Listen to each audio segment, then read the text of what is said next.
নমস্কার। আজকে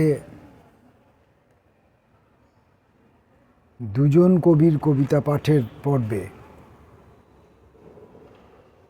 ফিরে এলাম। দুজন কবির দুটো করে কবিতা পাঠ করব।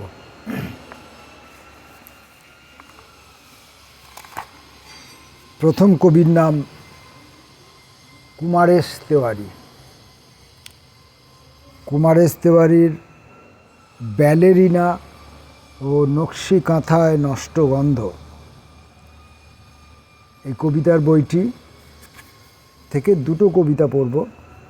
এই বইটির যে নাম, সেই নামের মধ্যে দুটি কবিতার নাম আছে। ব্যালেরিনা একটি কবিতার নাম এবং নকশি কাঁথায় নষ্ট গন্ধ একটি কবিতার নাম। এই দুইটি কবিতা পড়ব। আর বইটির প্রকাশ সাল 2017 সালে।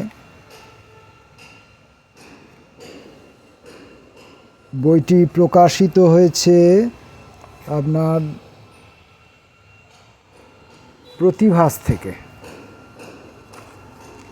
প্রতিভাস থেকে প্রকাশিত এই বইটি কুমারেশ তেওয়ারির ব্যালেরিনা ও নকশি কাঁথায় নষ্ট গন্ধ। এখান থেকে প্রথমে পড়ব নকশি কাঁথায় নষ্ট গন্ধ। কবির কবিতা। ওই সব বেড়ালদের বেড়ালপোনা জেগে ওঠে রাতের বেলায়।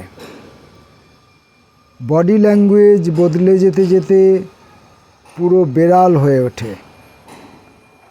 পাখি ছাপিয়ে যেতে চাওয়া নখ তখন গিটারের তারের কাছে রাখে না কোনো গান্ধর্ব কথন। নির্মাণ ও বিনির্মাণের ভেতরে জেগে ওঠে বহুরৈখিক মিথ। আর ভেঙে পড়ে ট্যাবু হল্লা রাজার নখ। ছিঁড়ে দিলে শিকারের সুতো রিফু করার বিনির্মাণ কুশলতা লজ্জা খেতে খেতে আত্মহত্যা করে। উপায়হীন রভস জনিফুল ছুঁয়ে রং রসিয়ার পেশিগন্ধ শুঁকে শুঁকে রাত কাটাতে চায় পরিচিত ব্রকেল স্ট্রিটে। শিকড়ের ঘরে সেই কবেকার জমে থাকা জল, আর জলেরও যে বাষ্পীভবন আছে একথা জানে এমনকি জগঝম্প কনসার্টও।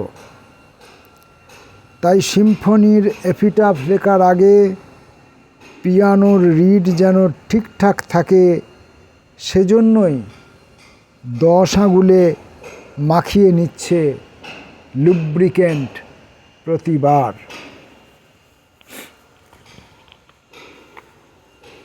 এবারে কবিতাটির নাম ব্যালেরিনা। সোনার চামচ মুখে নিয়ে বাগানে খেলা করছে চাঁদ। সারা গায়ে ফিউশন মেখে রঙিন পাখিরা ওড়াউড়ি করছে তার মুঠোর খুব কাছে।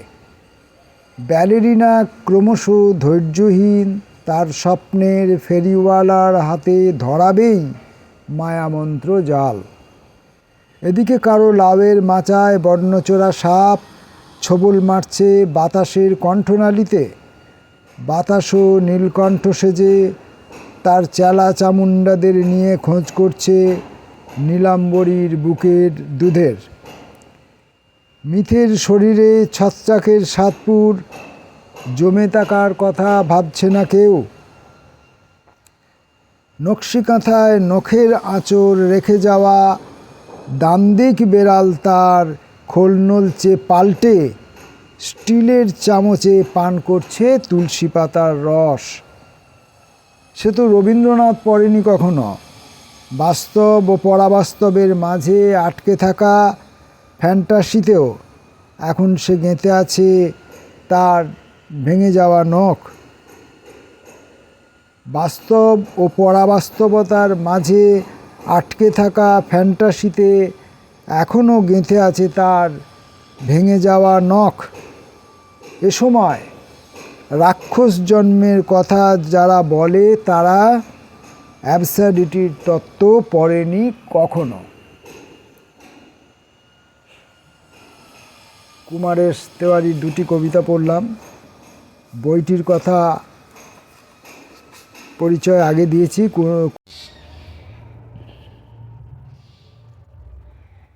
দীর্ঘদিন ধরে লেখালেখি করছেন কুমারেশ। কুমারেশ একজন সিরিয়াস, শব্দ সচেতন এবং পরিশ্রমী লেখক। তিনি একজন দায়িত্বশীল কর্মীও বটে। কবিতা আশ্রম পত্রিকা এবং তৎসংক্রান্ত কাজের সে একজন অগ্রণী কর্মী, দায়িত্বশীল। দীর্ঘদিন ধরে কবিতা লিখছেন। বেশ কয়েকটি কবিতার বই আছে কুমারেশের। কুমারেশ একটি পত্রিকার সম্পাদনা করেন। কবিতাকে নিয়ে কুমারেশের বাকি জীবন সমৃদ্ধিতে ভরে উঠুক। কুমারেশের কাছ থেকে আমরা আরও অনেক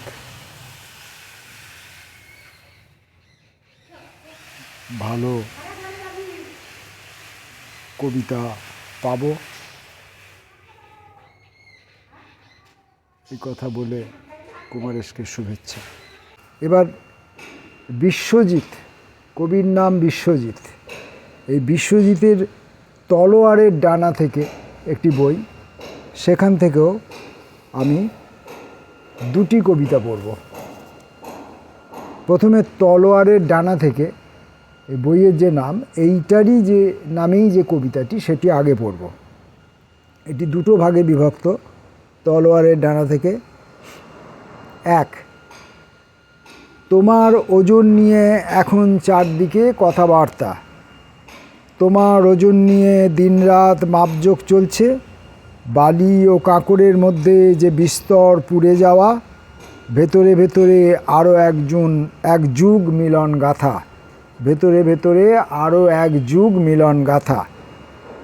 দুই, ক্রমশ জঙ্গলের গভীরে আমাদের সম্পত্তি ক্ষতবিক্ষত ধরে আরও শস্যের পাহারা, আরও উৎসব একান্নবর্তী সংসার জুড়ে। আরেকটি কবিতা পড়ব। কবিতাটির নাম চিহ্ন। কবিতা এগোলে তুমিও এগোতে থাকো। 2 মিনিট, 5 ঘন্টা, 10 দিন পর্যন্ত তোমার কোনো হুঁশ থাকে না। সব কিছু বনবন করে ঘুরতে থাকে। অটো, বাস, প্রেমিকা, ইন্টারভিউ সব মিলে যেন খিচুড়ির দোকান। তবুও তুমি এগোতে থাকো, তবুও তুমি শান্ত না। এত চাঁদ ও জঙ্গলের শহরে শুধু চিহ্ন খুঁজে বেড়াচ্ছ। তলোয়ারের ডানা থেকে।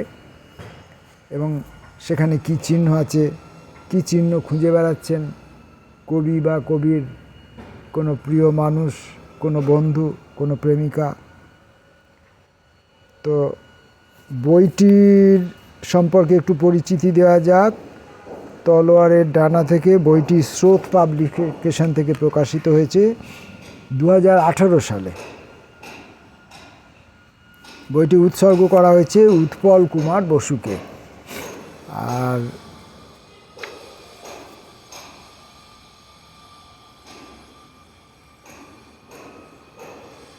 বিশ্বজিৎ খুব সিরিয়াস কবিতা লেখক। স্বল্প কথায় অনেক বড় ছবিকে ধরার ক্ষমতা তিনি রাখেন এবং স্বল্প কথার মধ্য দিয়েই তিনি তার ছবিগুলির মাত্রা বৃদ্ধি করতে পারেন, বহুমাত্রিকতার সৃষ্টি করতে পারেন। তিনি যা বলছেন সেটিও একটি বক্তব্য, এমন নয় যে সেটি অসঙ্গতিতে পরিপূর্ণ, তা নয়, সেটিও একটি সঙ্গতিপূর্ণ বক্তব্য। এবং যা বলছেন তার ভেতর দিয়ে আরও অন্যান্য অনেক কিছু বলছেন, যা পাঠককে আবিষ্কার করতে হবে। পাঠকের নিবিষ্ট পাঠ দাবি করেন এই কবি। সব কবি সেটা দাবি করেন। এই কবি তার লেখার মধ্য দিয়ে সেই নিবিষ্টতা দাবি করেন। আগে যে কুমারেশের কবিতা পড়লাম, সেখানেও কবিতার ভেতর দিয়ে এই কবিতার যেটুকু লিপিবদ্ধ রূপ, এটুকুকে অতিক্রম করে আরও অন্যান্য কিছু বার্তা, কিছু সম্ভাবনা, কিছু ছবি এসব সেখানে ধরা আছে। সেগুলি পাঠককে আবিষ্কার করতে হবে, তবেই কবিতা বই দুটির পাঠকেরও যেমন পড়ার সার্থকতা এবং দুই কবিরও তেমনি কবিতা লেখার সার্থকতা। এইখানে আজকে দুই কবির কবিতা পাঠ পর্ব শেষ করলাম। নমস্কার।